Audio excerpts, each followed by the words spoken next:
Good evening. You're watching the news on Croatian television. Slavonski Brod is still without drinking water, even though analysis from 6 different locations show hydrocarbon levels to be within acceptable limits, and no related health problems have been reported. The important thing is that the situation is improving. If the results remain stable for the next few days and the Ministry of Health gives their approval, I hope we will be able to tell our citizens very shortly that the water is again safe to use. Speaking at today's cabinet session, Prime Minister Andrej Plenković said that the state reacted promptly to the water crisis and that the results of an investigation would show exactly how the contamination of the area's drinking water took place. I believe that the results of the analysis over the past few days show that the water is all right. The amount of the possible pollutants are either non-existent or below any level of risk. At the same time, it would be wise for us to wait a few more days and see if the levels are indeed where they should be.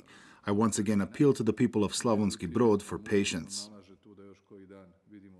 In related news, Environment Minister Tomislav Ćorić said that although the amounts of toxins found in the water was within acceptable levels, the public would be informed in due time when it was completely safe for drinking. Despite this, the minister confidently drank a glass of water from Slavonski Brod ahead of today's cabinet session.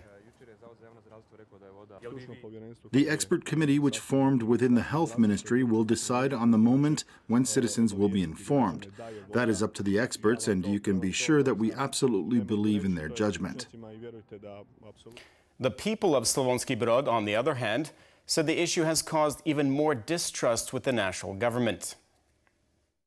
Now the biggest problem is the people don't trust the government anymore because of the way things have played out. Maybe there was no need for such a fuss, but hey, the people are frightened. I don't believe anything. You can see that people keep coming here to fill up, so I really don't know. The government has rejected an interpolation from 21 opposition MPs related to the ratification of the Istanbul Convention. The Prime Minister noted that the government had removed all fears related to the controversial convention with their interpretive statement, and in doing so, had also gained the support of the Church. We have submitted a proposed law on the confirmation of the convention. Along with that, we have clearly explained what it brings as an obligation in our legal system and what it doesn't bring. With the interpretive statement, we have completely removed all concerns and fears that exist among a portion of Croatian voters. I think that you could hear this in yesterday's statement by the Zadar Archbishop and President of the Croatian Bishops' Conference, Monsignor Puljic. Also, the government announced the adoption of a new law on road transport and forwarded it to Parliament for urgent procedure. The changes were designed in part to liberalize taxi services in response to thousands of complaints from taxi drivers who oppose web-based applications such as Uber.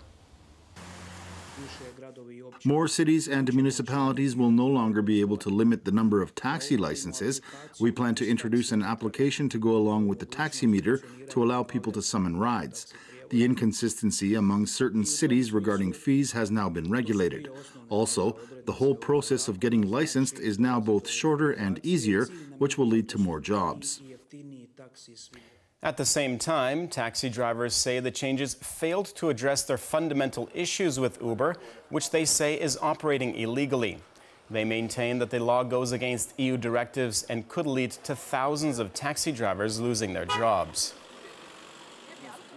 They keep talking about the liberalization of the market and creating new jobs. I therefore suggest we take all of the ministers' salaries and divide them by 4 and spread them around. Besides, no studies show that we lack taxis in Croatia. Both the Ministry and the Faculty of Transport and Traffic Sciences have already proven that we already have one of the most liberal laws in the EU. After an investigation lasting more than a quarter century, police have filed criminal charges against a 45-year-old Serbian citizen suspected of committing crimes in the aftermath of the fall of Vukovar in November 1991. The suspect is accused of killing and torturing prisoners at the infamous Ovčara farm including the murder of French citizen Jean-Michel Nicolier. It is believed that during the afternoon and evening hours of November 20th, 1991, on the premises of the Ovčara farm, the suspect participated in the torture and murder of prisoners taken from the Vukovar hospital. It was there that the suspect killed several people, including a French citizen. Tomislav Josic, the president of the Vukovar City Council for Veterans, commented on the criminal charges. This is just a part of the election campaign for the state attorney's office. All they have done is place the blame on a few anonymous individuals, while the real perpetrators will continue to remain free. They won't even mention the JNA and the Serbian government who conducted this atrocity and the entire war against Croatia. They're just pointing the finger at a few drunken individuals who they'll say acted alone. But we all know they could not act without the direct approval of the JNA. Taking a quick look at sports, a draw has revealed the matchups ahead of Friday's Davis Cup quarterfinals game between Croatia and Kazakhstan in Varaždin. Croatia's top player and world number 3, Marin Cilic, will face Dimitri Popko in the opening match beginning at 2 p.m. Borna Čorić will play the second game on day 1 versus Mihail Kukushkin. We're on our home turf. We know how good we are, and we understand that we are the big favorites. Now it's up to us to prove this with our play on the court. I have no doubts. We had a great practice, and all the players are in top form. We are extremely confident heading into this weekend.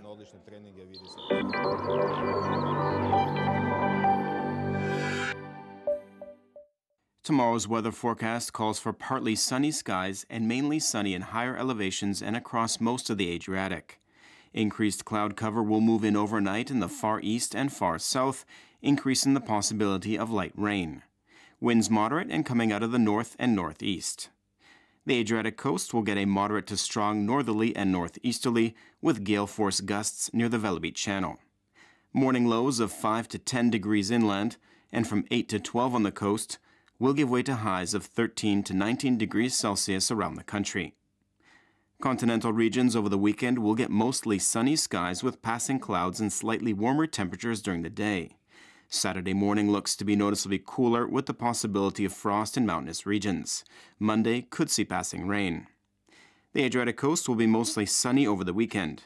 Northeasterly winds will die down, ushering in a southeasterly on Sunday. Stronger southeasterly winds on Monday will bring increased clouds and rain. Morning and daytime temperatures will continue to rise.